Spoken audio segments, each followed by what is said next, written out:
네, 오늘 영상선 데드풀 3편을 보기 전 참고하면 좋을 데드풀 1편에 대한 분석을 준비했는데요. 먼저 이 데드풀 1의 특이한 오프닝 같은 경우 2009년 필립스가 21대구 LCD 텔레비전을 홍보하기 위해 방영한 온라인 광고를 오마주한 것으로, 당시 광고는 광고업계에서 가장 권위 있는 상인 칸 국제광고제의 그랑프리를 수상한 적이 있을 만큼 큰 비평적 성공을 거둔 것이기도 했었고, 이런 오프닝 시퀀스에선 데드풀 원작의 작가이기도 한 롭 라이펠드의 이름은 물론 제4의 벽을 넘을 수 있는 데드풀이 나레이션하듯 진행되는 영화이기 때문인지 데드풀 역을 맡은 자기 자신을 신이 만든 완벽한 또라이라고 표현한다던가, 2010년 피플지에서 선정한 세상에서 가장 섹시한 남자 타이틀을 얻었던 자신의 모습, 또 과거 그린랜턴 역을 맡았던 모습까지 포함되어 있는 걸 볼 수 있었죠.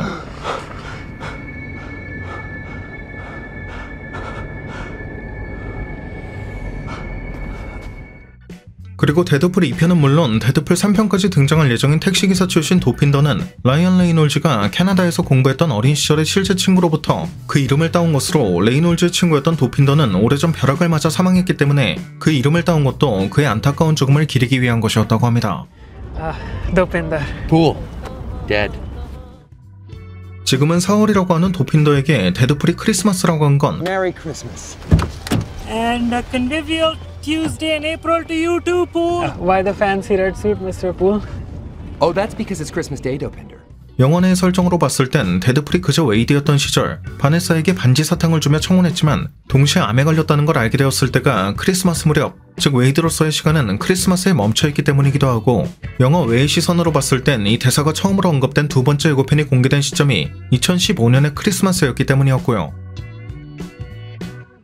참고로 원작 코믹스에서도 데드풀은 바네사와 사랑에 빠진 적이 있지만, 원작 코믹스에선 영화와는 달리 바네사가 뮤턴트였다는 게 결정적인 차이점이라고 할 수 있을 것이고, 작중 초반부에선 웨이드가 굳이 반짝이 좀 작작 붙이라며 비데즐링이라는 단어를 언급한 장면이 등장한 걸 보면 Seriously, ease up on the bedazzling. They're jeans, not a chandelier. 얼마 전 업로드한 영상의 내용처럼 테일러 스위프트가 데드풀 3편에서 데즐러로 등장하게 될 것임을 암시했던 것일 가능성도 고려해볼 수 있겠죠.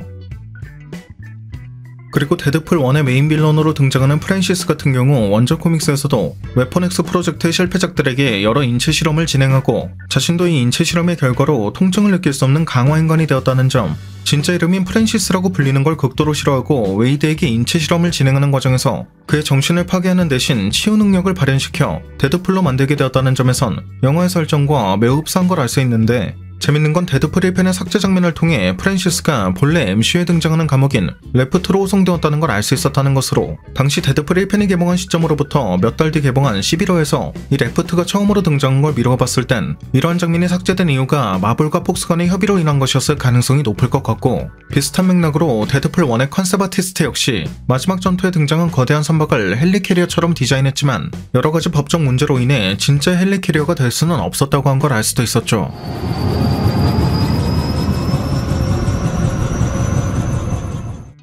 물론 현재는 디즈니가 폭스를 인수한 덕분에 데드풀 3 예고편 속 보이드에 진짜 헬리캐리어의 파편이 등장한 걸 볼 수 있기 때문에 이러한 상황이 참 아이러니하다고도 볼 수 있을 것 같고요.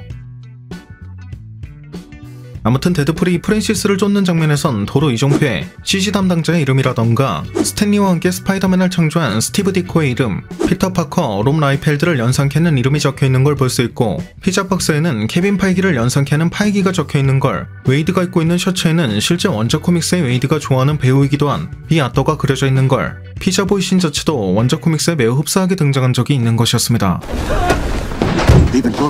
In her general direction again, and you will learn in the worst of ways that I have some hard spots too. That came out wrong.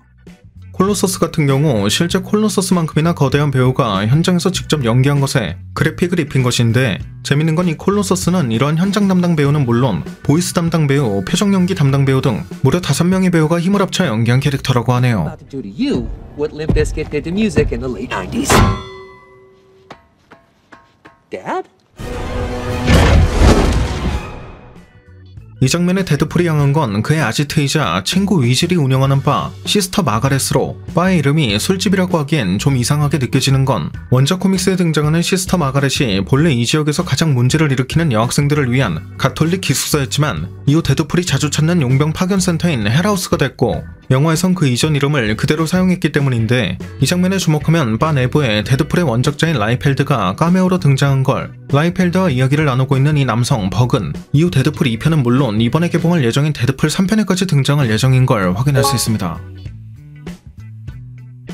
그리고 웨이드와 위즐의 대화에서 등장한 이 특수부대 시절은 데드풀 2편의 쿠키 영상에서 데드풀이 정리한 시간선 중 하나, 즉 데드풀이 흑역사라고 생각하는 엑스맨 탄생 울버린 당시와 매우 흡사한 걸 알 수 있지만 그 시대적 배경도 완전히 다른 데다가 엑스맨 유니버스의 역사 개편 이전과 이후로 나뉘기도 하는 만큼 그 설정 자체가 비슷할 뿐 엑스맨 탄생 울버린 당시의 사건을 이야기하는 건 아닌 걸 알 수 있고, 여기서 언급된 잭슨빌의 TGI 프라이데이 같은 경우 극의 후반부에서 프랜시스의 용병 중 한 명이 과거 웨이드의 동료였다고 밝혀지는 장면을 통해 다시 한번 언급되는 걸 알 수도 있었죠. I haven't seen you since TGI Friday. So what was Special Forces doing in Jacksonville? That's classified. 이러한 위즐의 바에서 진행되고 있던 게임 데드풀은 용병을 대상으로 하고 있는 바의 특성상 다음에는 누가 죽을지에 베팅하고 이를 맞출 경우 상금을 차지하게 되는 것인데, 이 게임의 이름이 데드풀인 건 원작 코믹스에선 닥터 킬브로와 그의 보조인 에이젝스가 웨퍼넥스의 실패작들만 모아 인체 실험을 하는 작업장에서 각 실험 대상이 얼마나 살아남을지에 대한 베팅을 진행하던 게 데드풀이라는 이름의 게임이었다는 점에서 착안한 것이었고, 데드풀 게임 참가자 명단엔 라이펠드라던가 마일리 사이러스 같은 실제 유명인들이 이스터에그로 포함되어 있는 걸 발견할 수도 있었습니다. 또 볼트론 반지를 상품으로 받게 된 웨이드가 어느 행성의 수호자가 됐다고 언급된 건 You are now the proud protector of the planet Eris?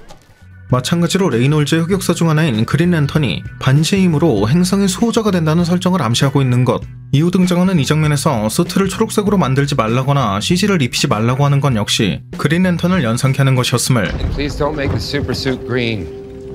Or animated.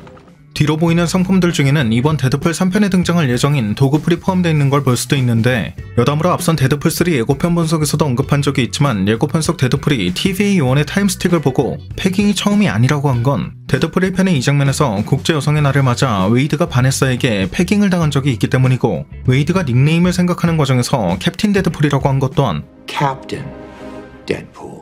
데드풀 3 예고편에서 캡틴을 본 데드풀이 거수 격리한 걸 보면 알 수 있듯 원작 코믹스의 데드풀이 캡틴 아메리카를 존경한다는 걸 암시하는 이스터에그였고요. 아무튼 데드풀이 프랜시스에게 가면 속 얼굴을 보여줄 때 방사능 샤페이에게 물린 놈 같냐고 묻는 건 Yeah, like I got bit by a radioactive Shar-Pei.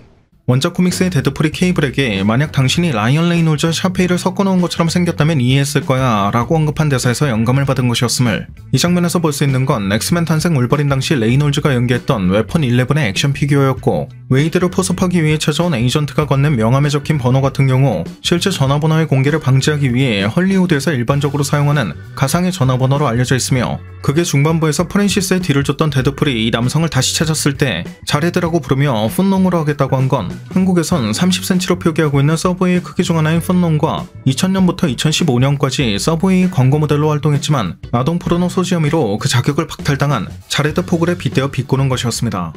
Nice to see you, Jared. I'll take a foot long.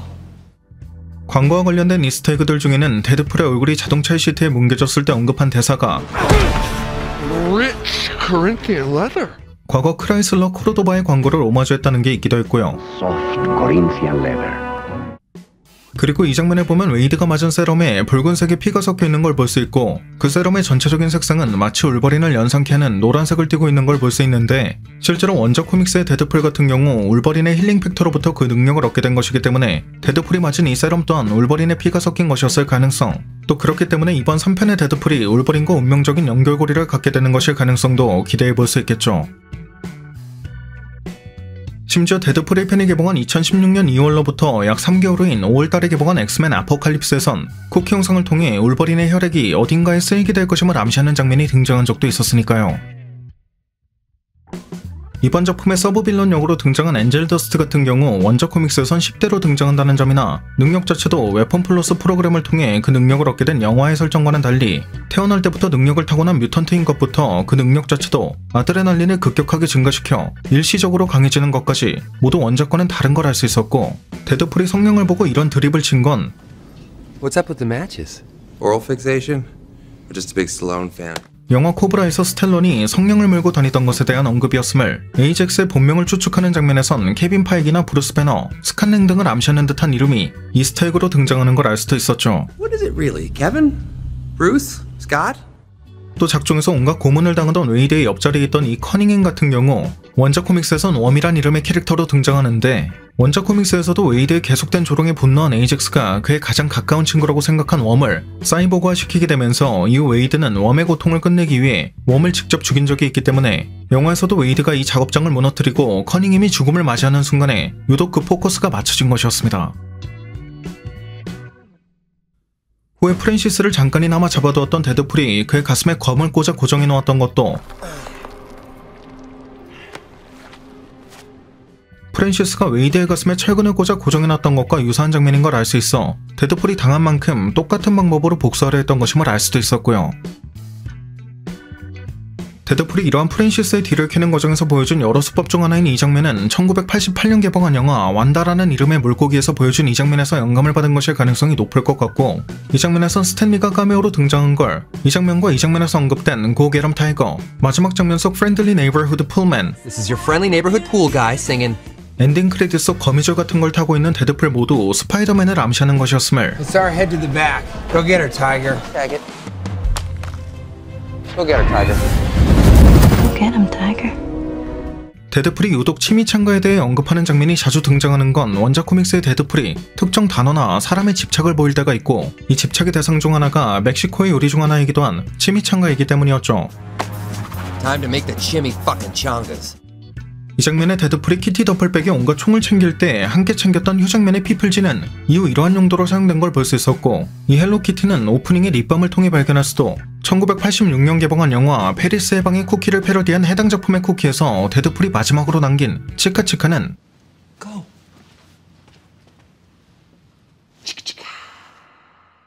마찬가지로 페리스의 방의 배경곡으로 쓰인 적이 있는 옐로의 노래 오예의 한 부분으로, 스파이더맨 홈커밍 당시엔 이러한 오예가 배경곡으로 쓰인 페리스의 방을 보고 있는 장면이 아주 잠깐 등장한 적도 있었습니다. 네, 오늘 준비한 영상은 여기까지였습니다. 영상이 재밌고 유익하셨다면 잊지 마시고 꼭 구독과 좋아요 그리고 알림 설정해주시면 감사하겠습니다. 그럼 지금까지 올원이었습니다.